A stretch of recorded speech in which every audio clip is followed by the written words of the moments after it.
अस्सलाम वालेकुम व्यूवर्स, कैसे हैं आप सब। उम्मीद करते हैं आप लोग ठीक ठाक होंगे, मज़े में होंगे।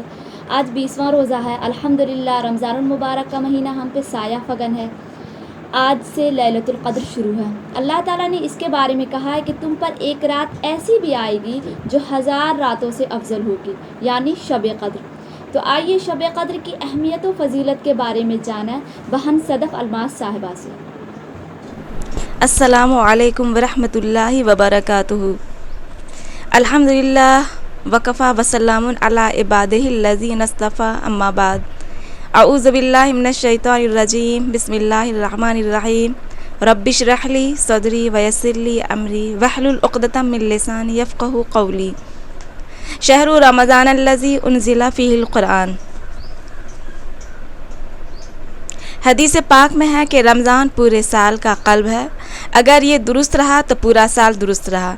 इसीलिए इमाम रब्बानी हज़रत मौलाना मुजद्दिद अल-फ़िसानी अपने मकतूबात में फ़रमाते हैं कि रमज़ानुल मुबारक के महीने में इतनी बरकत का नुज़ूल होता है कि बक़िया पूरे साल की बरकतों को रमज़ानुल मुबारक की बरकतों के साथ वो निस्बत नहीं जो क़तरे को समुंदर के साथ होती है।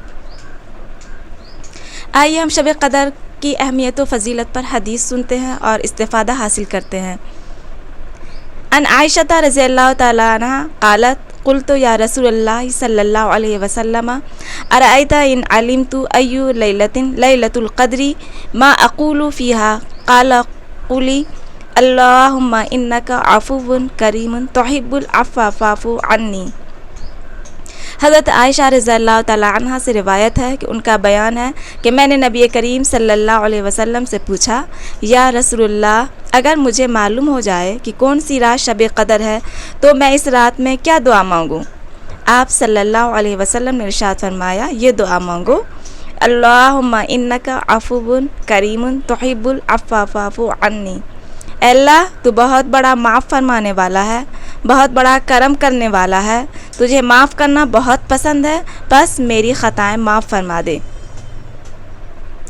इस हदीस को समझने और अपने ज़हन व किरदार की तामीर व तरबियत में उससे पूरा फ़ायदा उठाने के लिए दो चीज़ों पर गौर करना ज़रूरी है जिनका इस हदीस में ज़िक्र किया गया है।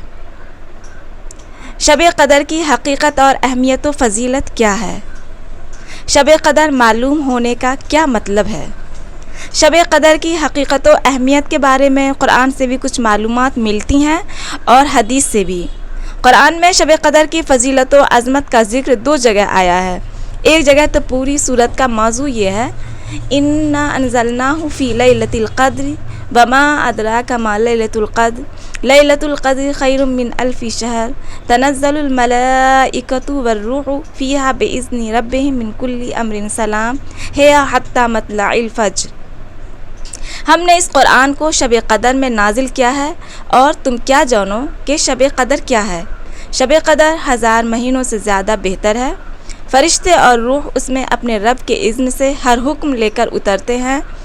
वह रात सरासर सलामती है तुलुए फ़ज्र तक। इस रात की अज़मत और फ़जीलत की सबसे बड़ी वजह यह है कि इस रात में क़ुरान अज़ीम नाजिल हुआ है जो कुर्रे ज़मीन के बाशिंदों के लिए खुदा की सबसे बड़ी नेमत है। पूरा क़ुरान यकबारगी हामिल वही फ़रिश्ते को दे दिया गया या उस रात से नुज़ूल क़ुरान की इब्तदा हुई। हर मफ़हूम के लिहाज से ये नुज़ूल क़ुरान की रात है और इस फ़जीलत की वजह से ये 1000 महीनों से ज़्यादा बेहतर है। यानी इस एक रात में नाए इंसानी की भलाई और खैर का वो अज़ीम काम अंजाम पाया जो 1000 महीनों यानी तारीख़ इंसानी की तवील ज़माने भी अंजाम न पाया था। इस रात की अज़मत व फ़जीलत ये है कि इसमें फ़रिश्तों और रूहुल अमीन का नुज़ूल होता है और खैर व सलामती के नुज़ूल का ये सिलसिला तुलुए फ़ज्र तक बराबर जारी रहता है। सूरह दुखान में इस सूरह को लैलतुन मुबारकतुन यानी मुबारक रात कहा गया है। इन्ना अनज़लनाहु फ़ी लैलतिन मुबारकतिन इन्ना कुन्ना मुनज़िरीन फ़ीहा युफ़रक़ु कुल्लु अम्रिन हकीम अमरम मिन इंदिना। हमने इस क़ुरान को एक बरकत वाली रात में नाजिल किया है क्योंकि हम लोगों को मुतनब्बा करने वाले थे। ये वो रात थी जिसमें हर मामला का हकीमाना फ़ैसला हमारे हुक्म से सादिर किया जाता है। حدیث رسول میں شب قدر سے متعلق جو کچھ آیا ہے اس میں یہ بھی بتایا گیا ہے کہ یہ رات غیر معمولی فضیلت و عظمت والی رات ہے، اور نہایت مؤثر انداز میں یہ ترغیب بھی دی گئی ہے کہ اس رات میں ذکر و تسبیح اور قیام و سجود کا خصوصی اہتمام کیا جائے۔ حضور صلی اللہ علیہ وسلم کا ارشاد ہے کہ جب لیلۃ القدر آتی ہے تو جبرائیل ملائکہ کے جھرمٹ میں زمین پر نزول فرماتے ہیں اور ہر اس بندے کے لیے دعائے رحمت کرتے ہیں جو کھڑا یا بیٹھا اللہ کے ذکر اور عبادت میں مشغول ہوتا ہے۔ نیز ارشاد باری ہے کہ لوگو، تم پر ایک مہینہ آیا ہے جس میں ایک رات ہے جو 1000 مہینوں سے زیادہ افضل ہے۔ جو شخص اس رات سے محروم رہ گیا وہ سارے کے سارے خیر سے ہی محروم رہ گیا، اور اس شب کی خیر و برکت سے وہی محروم رہتا ہے جو واقعی محروم ہے۔ جس رات کی فضیلت و عظمت اور خیر و برکت کے بارے میں قرآن و سنت میں یہ کچھ بتایا گیا ہے، اس رات کو پانے اور اس کو تلاش کرنے کی فکر کس مومن کے دل میں نہ ہوگی؟ اب سوال یہ ہے کہ مومن اس رات کو کیسے پائے؟ یہ سال کے کس مہینے کی کون سی رات ہے؟ تو اس سلسلہ میں قرآن پاک سے یہ بات تو قطعی طور پر معلوم ہو جاتی ہے کہ یہ رمضان کی ایک رات ہے۔ قرآن میں سورہ قدر میں کہا گیا ہے کہ ہم نے قرآن کو شب قدر میں نازل کیا، اور سورہ بقر میں کہا گیا ہے کہ رمضان وہ مہینہ ہے جس میں قرآن نازل کیا گیا۔ اس سے اتنی بات تو قطعی طور پر معلوم ہو گئی کہ شب قدر رمضان کے مبارک مہینے کی کوئی رات ہے۔ اب یہ سوال کہ رمضان کی کون سی رات شب قدر ہے، تو اس سلسلہ میں حدیث سے کچھ مزید تعین ہوتا ہے، اور وہ یہ کہ رمضان کے آخری عشرے کی طاق راتوں میں سے کوئی ایک رات ہے۔ حضرت عائشہ رضی اللہ تعالی عنہا ہی کا بیان ہے کہ رسول اکرم صلی اللہ علیہ وسلم نے فرمایا، شب قدر کو رمضان کے آخری عشرے کی طاق راتوں میں تلاش کرو، یعنی رمضان کے 21ویں، 23ویں، 25ویں، 27ویں اور 29ویں کی راتوں میں سے کوئی رات شب قدر ہے۔ اس سے آگے یہ تعین کہ 27ویں شب قدر ہے، تو یہ بات صحابہ کرام کا خیال ہے کہ بالعموم ایسا ہی ہوتا ہے۔ اور زر ابن جیش نے ایک بار قسم کھا کر جو یہ بات کہی تھی کہ بلا شبہ شب قدر 27ویں شب ہی ہوتی ہے، تو اس یقین کی وجہ بھی ان کا احساس تھا۔